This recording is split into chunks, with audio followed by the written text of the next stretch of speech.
So as I've mentioned in previous videos, I went to school in Boston, United States. One of my high school friends he's actually from Dominican Republic, and he had been telling me for months that he wanted to visit Mexico. But like many others, he was overwhelmed by the news. And actually, he wasn't sure whether Mexico was the safest choice or the safest place to travel. Because he had other places, he was taking other places into consideration. And I told my friend, as I like to say, I don't want to say Mexico is dangerous, but it's not 100% safe. So, once again, let me ask you a question. Where in the world is it 100% safe nowadays? Miami, New Orleans, New York? Well, it all depends. I went to Playa del Carmen myself, and since I used to live here in Playa del Carmen in 2008, I wasn't so afraid. And I had some objectives. My plan, number one, was to relax and see friends. Number two, mind my own business and absorb some vitamin D and get a nice tan going. And number three, to look for business opportunities. When all of this started, the idea of traveling, I wasn't even convinced I would go. I've turned down many invitations to travel in the past.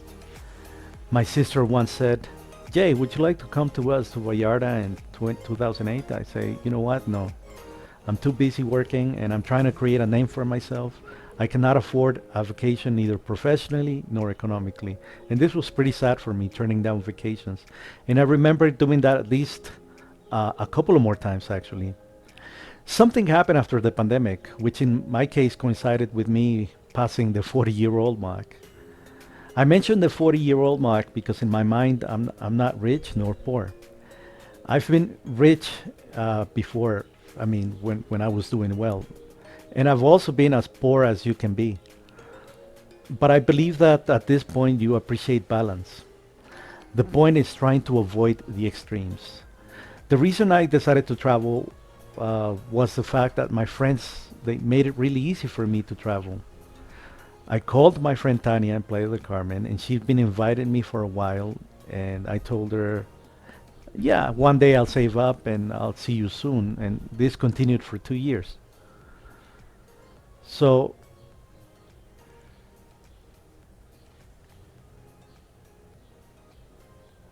I also know how expensive Playa del Carmen is.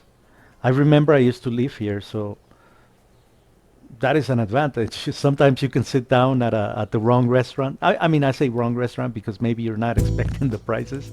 And if you invite someone, then you can expect at least, if you order everything that you like, you can expect at least 1,000 peso bill, plus tip. So also my high school friends had been planning a vacation to Mexico for a couple of years, but nothing had been formalized until May 4th. So they actually sent me a message a week before they arrived, and they said, Juan Carlos, we'll be there next week. However, when I called Tanya, she made it really easy for me because when I mentioned that there was a chance that I would be visiting, she says, great, come over. You'll have a place to stay. You'll have Wi-Fi so you can work, no problem. She's a teacher herself, and she has an extra room. And I will be staying there for 2 weeks. The second week, I will have the place to myself because she will be visiting Colombia with her husband for the second week. So imagine that. Full fridge, full of food and beer, Wi-Fi, and all I have to do is take care of Dante the cat. So I had to say yes. So I said to myself, just do it. Also, I was very stressed from some contracts not falling through, or I felt they were falling apart. And there were some payments that hadn't landed and they were stuck, and some payments that were 2 or 3 months late. And at that point, you know what? Nothing I did, even if I called them, that wouldn't matter. That would probably make the situation worse. So at that point, I didn't care, and I needed the time off. I needed to think about what I'm gonna do with my life. Maybe find a job. Actually, it was getting pretty extreme. There's an expression that kept playing in my head, and the expression was, do you own your things or do your things own you? Do you own your things or do your things own you? Let me give you an example. Let's say that you have a Mercedes-Benz with a custom candy paint job, and that's your one and only car. Let's say that your family says, "Can we please go see Alejandro Fernandez concert at La Feria del Caballo, the horse show?" And your response is, "No, of course not. I'm not gonna go to the countryside. I paid too much money for that candy paint or my new Mercedes, and I cannot risk getting it scratched near horses in the countryside. Not to mention the dirt and possibly possibility of attracting negative attention, the thieves' attention, with such a luxurious car." And so you are forced to deny your family that precious time because of your new car. Well, something similar happened with my new laptop. The laptop was a big concern for me because I started thinking, are you going to carry this laptop to Playa? Are you going to risk this laptop in transport? Eventually, my answer was no. I'm not going to risk it in transport because the bus company is not going to be responsible for my laptop. I said to myself, I already have a CPU which is working perfectly. I said to myself, the laptop is additional. It's kind of like I love having it, but let's be honest, it's not necessary. I don't teach from Starbucks, I teach from home. So I said to myself, sell your expensive laptop and you still have your CPU.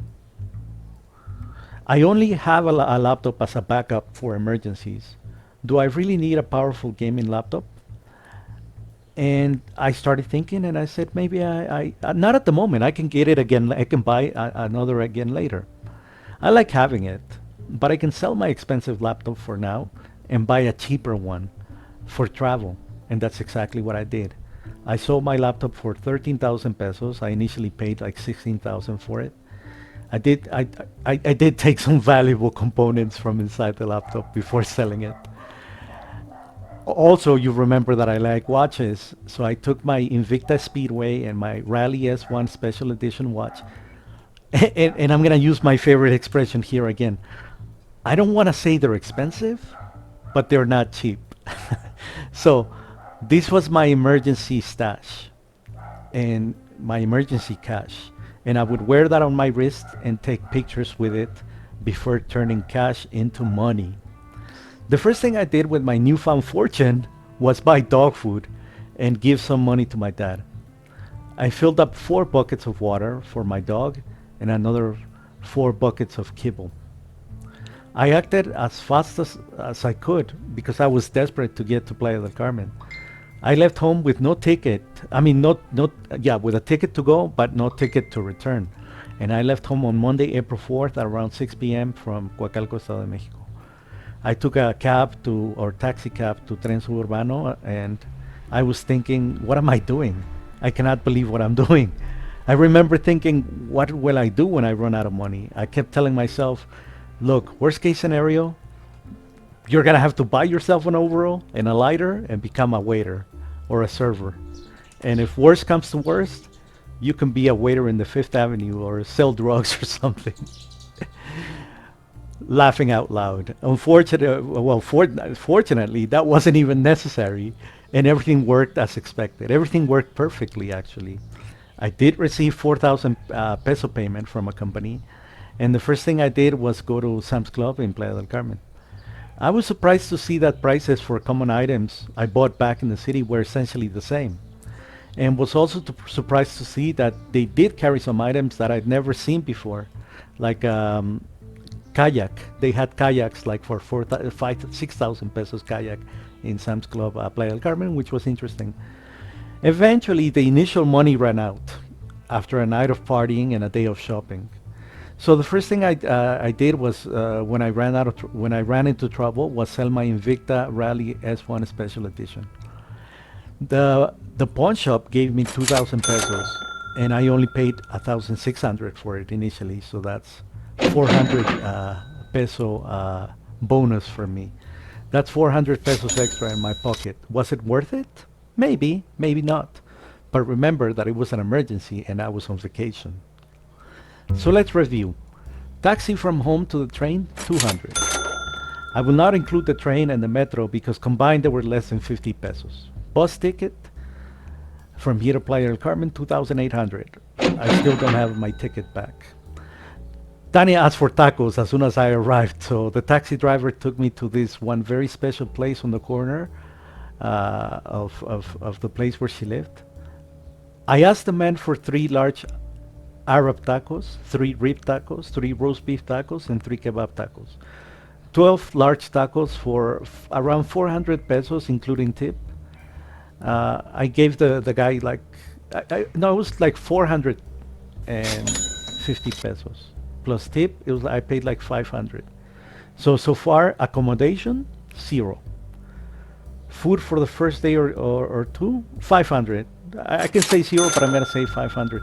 And this is a very interesting story because when I got home, I noticed that I was missing because the tacos were like 30 pesos each. So large tacos, but expensive tacos, but tasty tacos, right? But when I got home, one of the tacos was missing. And I said to Tanya, I cannot believe this happened to me. But I was confident. I said, Tanya, watch. I will see that guy again. And I did see him again because the next day I walked from, I spent all night like partying and then I decided to walk home. Because I like to walk and I like to see what changes, how Playa del Carmen has changed. But I'm also smart, I think. I wasn't going to walk home like a drunk guy at 10, 11, 12 p.m. No. I waited until 3 in the morning. Usually, yeah, I waited until to walk until 3 in the morning because I know that it's I believe I feel safer, less people. At 3 a.m. walking home, they're not the crazy guys. I'm the crazy guy, you know? And no, sorry. That was a different day. No, that was a different day. On this day, I went home early, but I got lost. But I ended up the next day really tired from walking in Playa del Carmen. I ended up back at the same taco place, but I ended up there. It was only like 9 p.m., 9 or 10. I was really tired. No, I'm lying. It was later than that because this taco place is open until late. I think it could have been 11. I'm gonna say 11 p.m. I don't remember because I was just focused on walking. Anyway, I get to the taco stand because it's open. It's open almost all night. I get there at 11 and I said to the guy, hey man, you remember me? It's like, yeah, you're the guy with the chains. And I said, yes, man. And I said, listen, man, I was going to talk to your manager, but I decided to talk to you first. He's like, hey, what's up? He's like, hey, man, you didn't give me one extra taco. That's 30 pesos, man. And he said, oh, I'm so sorry. How can I? Playa del Carmen is different from Mexico City. Yeah, they take care of the tourists, and I did give him a 50 peso tip. So I said to myself, remember me? I gave you a 50 peso tip. He's like, oh yeah. I said, look, I'm not gonna talk to your manager. I'm just gonna ask you for a favor. He said, yeah, ask for whatever you want. Can you give me some water? I need a glass of water because I'm tired. I'm coming from the beach. And he said, oh, wouldn't you like an horchata better? And I said, yeah, man, much better. So he gave me the cold horchata. And when you're walking in Playa del Carmen for like 2 hours under, it's very hot, then, having stuff like this, it's like glory. It's like glory. So anyway, that worked out. And then I went back to Tanya and I told her my story. And I told, hey, remember I would see that guy again? Because a lot of people are like, come on, man, it's just a taco. But I'm a teacher, so I believe in morals, in ethics, and I believe in people saying, if you say something, you have to honor your words. So if you say something to me and you don't fulfill your promises, at least I'm going to ask for an explanation. I'm not going to say that I'm going to force you to do it, but I'm going to ask you. And I think people respect that because they get to know me, they get to know who I am. And you can play games with me. Yes, you can play games.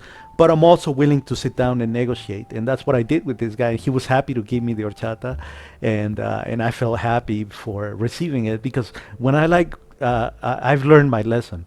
When I go swimming to the beach, I take nothing with me, nothing. I learned my lesson. No cell phone, almost no money, like little money, like 10 or 20 pesos.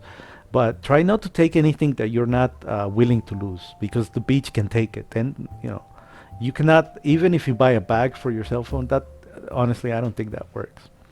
So anyway, I like to eat well and I love to buy my own stuff. So for example, I don't like to eat ham.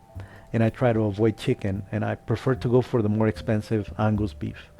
So food, I spent 2,000, including some beers, and this is where the action starts.